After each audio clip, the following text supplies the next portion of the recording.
പിതാവിൻ്റെയും പുത്രൻ്റെയും പരിശുദ്ധാത്മാവിൻ്റെയും നാമത്തിൽ ആമേൻ. എൻ്റെ പ്രിയപ്പെട്ടവരെ, എല്ലാവർക്കും കർത്താവിൻ്റെ നാമത്തിൽ സുപ്രഭാതം. നമുക്ക് പ്രാർത്ഥിക്കാം. പ്രത്യക്ഷീകരണ പ്രാർത്ഥന. അമ്മേ, പരിശുദ്ധ അമ്മേ, അമ്മേ പരിശുദ്ധ അമ്മേ, ദൈവമാതാവേ, അന്ന് അങ്ങ് കൃപാസനത്തിൽ പ്രത്യക്ഷപ്പെട്ട് വരാൻ പോകുന്ന മഹാദുരന്തത്തിൽ നിന്ന് രക്ഷപ്പെടാനും എല്ലാവർക്കും വേണ്ടി പ്രാർത്ഥിക്കുവാനും ആവശ്യപ്പെട്ടിട്ട് 20 വർഷം തികയുന്ന ഈ വേളയിൽ കൃപാസനത്തിലൂടെ ഞങ്ങൾക്കും ഈ ദേശത്തിനും അങ്ങ് മാധ്യസ്ഥം തേടി തന്ന എല്ലാ അനുഗ്രഹങ്ങൾക്കും കൃപകൾക്കും ഞങ്ങളിപ്പോൾ ഹൃദയം നിറഞ്ഞ നന്ദി പറയുന്നു. അമ്മേ പരിശുദ്ധ അമ്മേ, മാതാവേ, സകല കൃപാസനം പ്രാർത്ഥനയോടും ചേർത്ത് ഞങ്ങളിപ്പോൾ പ്രാർത്ഥിക്കുന്ന ഈ കുടുംബത്തിന്റെ പ്രത്യേക നിയോഗം. മക്കളെ നിയോഗം ഭക്തിയോട് ഓർക്കുക. അത് നടക്കുമെന്ന് വിശ്വസിക്കുക. മാതാവിനെ ഏൽപ്പിക്കുക.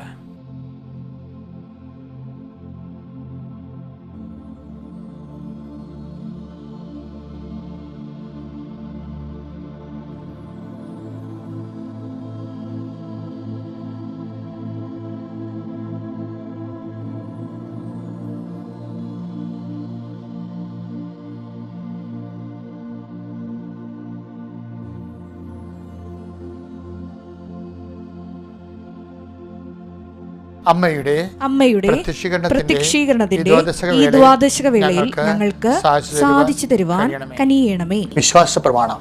സർവശക്തനായ പിതാവും ആകാശത്തിന്റെയും ഭൂമിയുടെയും സൃഷ്ടാവുമായ ദൈവത്തിൽ ഞാൻ വിശ്വസിക്കുന്നു. അവിടുത്തെ ഏകപുത്രനും ഞങ്ങളുടെ കർത്താവുമായ ഈശോ മിശിഹായിലും ഞാൻ വിശ്വസിക്കുന്നു. ഈ പുത്രൻ പരിശുദ്ധാത്മാവിനാൽ ഗർഭസ്ഥനായി കന്യകാമറിയത്തിൽ നിന്ന് പിറന്ന് പൊന്തിയോസ് പീലാത്തോസിന്റെ കാലത്ത് പീഡകൾ സഹിച്ച് കുരിശിൽ തറയ്ക്കപ്പെട്ട് മരിച്ച് അടക്കപ്പെട്ട് പാതാളങ്ങളിൽ ഇറങ്ങി മരിച്ചവരുടെ ഇടയിൽ നിന്ന് 3-ാം നാൾ ഉയർത്ത് സ്വർഗത്തിലേക്ക് എഴുന്നള്ളി സർവശക്തിയുള്ള പിതാവായ ദൈവത്തിന്റെ വലതുഭാഗത്തിരിക്കുന്നു.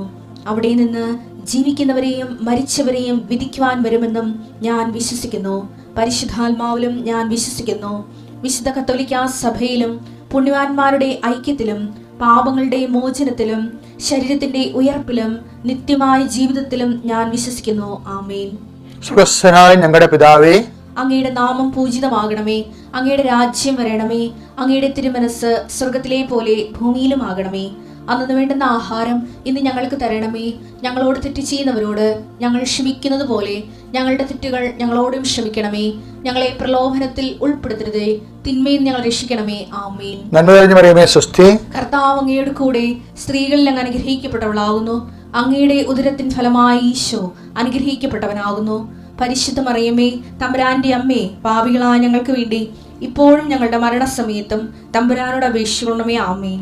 ഇന്നത്തെ യാത്ര, ഇന്നത്തെ ജീവിതം, ഇന്നത്തെ ഇടപാടുകൾ എല്ലാം സംബന്ധിച്ച് പ്രാർത്ഥിക്കാം. കർത്താവിൻ്റെ ഉന്നതമായ നാമത്തിന് സ്വസ്ഥം ചെയ്യുന്നു. കർത്താവിൻ്റെ വിശുദ്ധ പൗരോഹിത്യത്തെ മഹത്വപ്പെടുത്തണമേ. കർത്താവ് സഭയിലുള്ള സാന്നിധ്യം പ്രകടമാക്കണമേ. കർത്താവ് 38 വർഷം ഞാൻ അർപ്പിച്ച കുർബാനയുടെ യോഗ്യതയാൽ കൃപാസനത്താര ജീവനോടെ പ്രത്യക്ഷപ്പെട്ട മാതാവിൻ്റെ മാധ്യസ്ഥത്തിൽ ഇപ്പോൾ പ്രാർത്ഥന കൂടുന്ന എല്ലാവർക്കും, ഈ നിമിഷം പ്രാർത്ഥന കൂടുന്ന എല്ലാവരെയും നീ ആശീർവദിക്കണമേ. കർത്താവിൻ്റെ തൊഴിലിടങ്ങളെ നീ ആശീർവദിക്കണമേ. കർത്താവ് സ്വന്തമായിട്ട് ലോൺ എടുത്തിട്ട് സ്വന്തമായിട്ട് തൊഴിൽ കണ്ടെത്തി സ്വന്തമായിട്ട് മാർക്കറ്റ് കണ്ടെത്തി രാവും പകലും അധ്വാനിക്കുന്നവരുണ്ട്. കുടുംബത്തെ പോലും മറന്ന് അധ്വാനിക്കുന്നവരുണ്ട്. കർത്താവ് അവർക്ക് വേണ്ട ഫലം കൊടുക്കണം. കർഷകരെ കുറിച്ച് പ്രാർത്ഥിക്കുന്നു. കാരണം തിരുവാതിര ഞാറ്റുപേര് തന്നെ കർത്താവ് ക്ലൈമറ്റ് ചേഞ്ചിൻ്റെ ഭാഗമായിട്ട് നമ്മുടെ നാട്ടിൽ നിന്ന് പടിയിറങ്ങിയിരിക്കുന്ന അവസ്ഥയിൽ കുരുമുളക് കൊണ്ട് ജീവിക്കുന്ന കർഷകർ അനുഭവിക്കുന്ന പ്രയാസങ്ങളുണ്ട്. കടലാണെങ്കിൽ വൻമീനുകളെ പിടിച്ചു മാറ്റിയത് കാരണം, ഫാക്ടറി കപ്പലുകൾ വൻമീനുകളെ പിടിച്ചു മാറ്റിയത് കാരണം, മത്തിയെ കഴിക്കാൻ ആളില്ലാത്തത് കൊണ്ട് മത്തി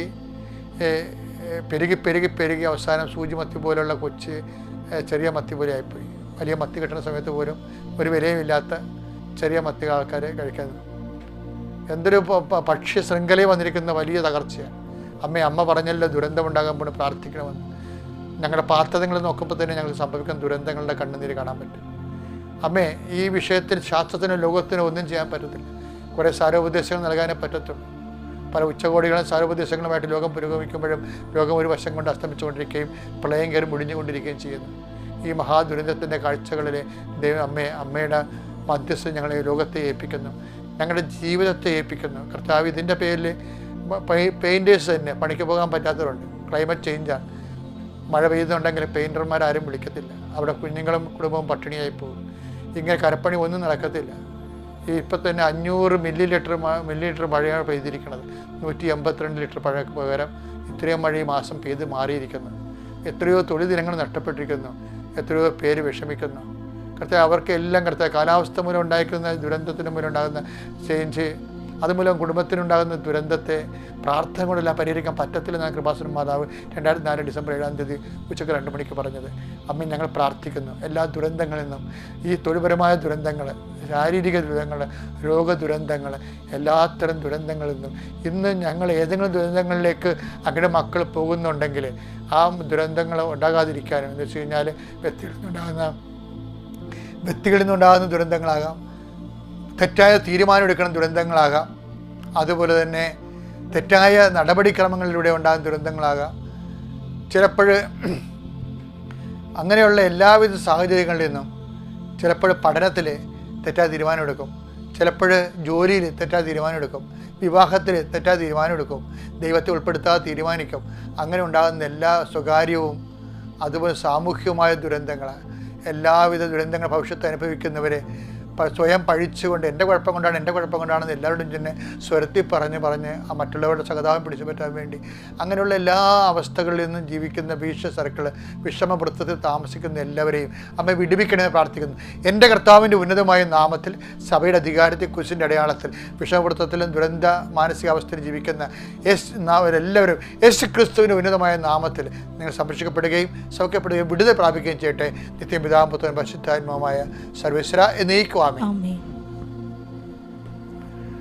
മക്കളെ, നമ്മൾ ഇന്ന് വായിക്കുന്ന വചനം മത്തായിയുടെ സുവിശേഷം 17:11, സങ്കീർത്തനം 80:3. മത്തായി 17:11.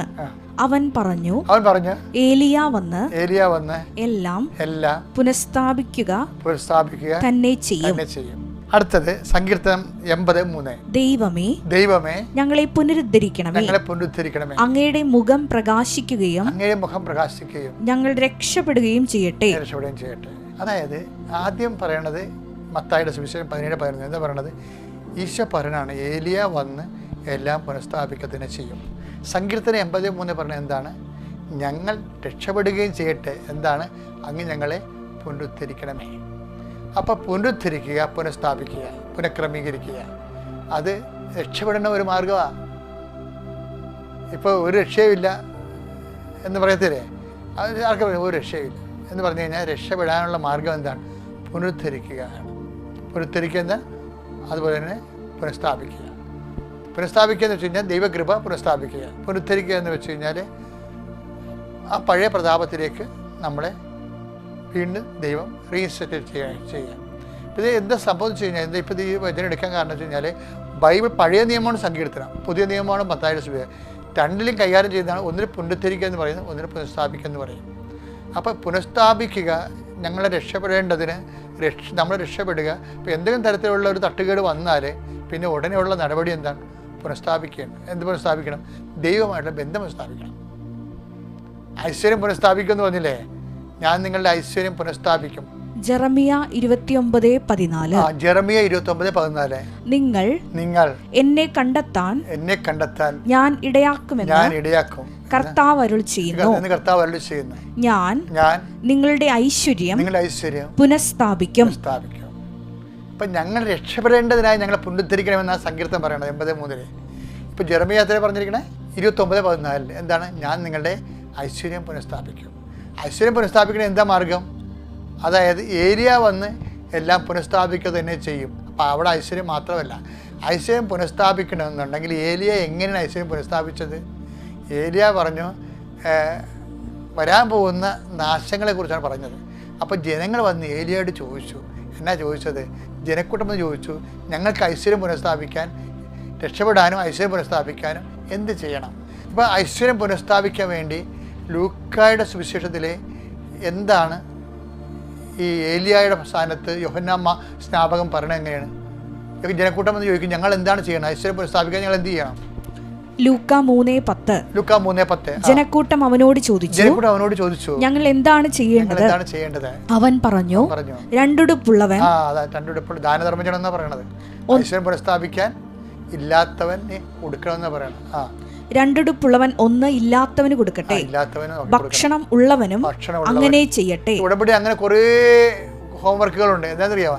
ഇതെല്ലാം ഐശ്വര്യം, അതായത് വിളങ്ങനെ വെച്ച് ഞാൻ 90 കൊന്ത ചെല്ലിയപ്പോൾ എന്നോട് വിജയകുമാരൻ സാർ പറഞ്ഞത്, ഞാൻ നിന്നെ ഹെൽപ്പ് ചെയ്യും. എന്താണ്? അതായത് അനുതപിച്ചാൽ അനുഗ്രഹം പ്രാപിക്കുമെന്നാണ്. അപ്പോൾ അനുതാപം എന്ന് പറയണത് നമുക്കറിയാം, ഈ അനുതാപം എന്ന് പറയണത് ഈ ഐശ്വര്യം പുനഃസ്ഥാപിക്കാനുള്ള ഒരു സംവിധാനമാണ്. അത് നമ്മൾ ചിലപ്പോൾ പണ്ടൊക്കെ ആദിമകാലങ്ങളിലൊക്കെ ജനങ്ങൾ അവരുടെ ഐശ്വര്യം പുനഃസ്ഥാപിക്കാൻ വേണ്ടി അവരുടെ തിന്മകൾ സമൂഹത്തോട് ഏറ്റുപറയും. പിന്നീട് സഭയുടെ പ്രത്യേക അധികാരത്തിൽ, അപ്പോസ്തലികമായ പത്രോസ് കൊടുത്ത അധികാരത്തിൽ അത് ഈശോയുടെ പ്രതീകമായ പ്രതിനിധിയായ വൈദികനോട് പറഞ്ഞ്, ഈശോയോട് പറഞ്ഞതിന് പകരം പറഞ്ഞിട്ട് കർത്താവ് കൊടുത്ത പാപക്ഷമ സ്വീകരിക്കണം. അവൻ്റെ ഉദ്ദേശം എന്താണ്? ഐശ്വര്യം പുനഃസ്ഥാപിക്കുകയാണ്. അപ്പോൾ ആ കുംഭസാരം എന്ന കുദാശ ഉള്ളവർക്ക് അതാണ് അവർ ഫോളോ ചെയ്യേണ്ടത്. അതില്ലാത്തവരുണ്ടല്ല, അവരില്ലാത്തവർ ആ പാപങ്ങളെയും പാപത്തിൻ്റെ ജീവിത രീതികളെയും അവർ വെറുത്തുപേക്ഷിക്കണം. അതുകൊണ്ടാണ് ആൾക്കാർ പരിഹാരം ചെയ്യാൻ ആൾക്കാരുടെ മനസ്സിലുണ്ട്. ഇപ്പോൾ മലയിലൊക്കെ ഇരുമുടിക്കെട്ടുമായിട്ട് എന്തുകൊണ്ടാണ് ആൾക്കാർ 18 പടി കയറണത്? ആ പരിസരം പുനഃസ്ഥാപിക്കാൻ വേണ്ടിയുള്ള എല്ലാ മനുഷ്യൻ്റെ ഉള്ളിലും ഉണ്ട് അത് തിന്മകളിൽ നിന്ന് നന്മയിലേക്ക് വരണമെന്ന ആഗ്രഹം. നമ്മുടെ ഋഷിമാരൊക്കെ പാടിയിട്ടില്ല എങ്ങനെ?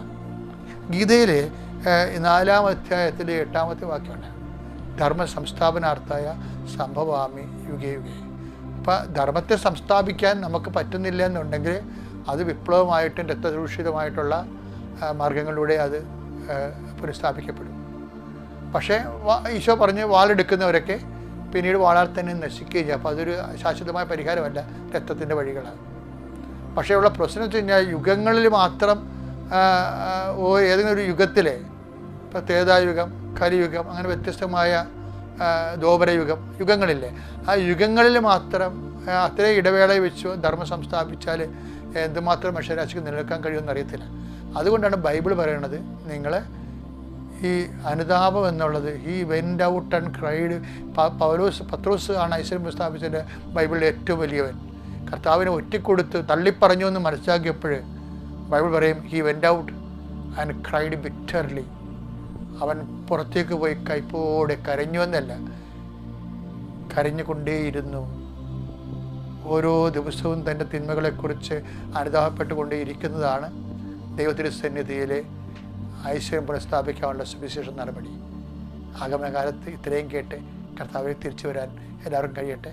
പിതാവിൻ്റെ അനുഗ്രഹം പ്രാപിക്കാൻ എല്ലാവർക്കും കഴിയട്ടെ. Praise the Lord.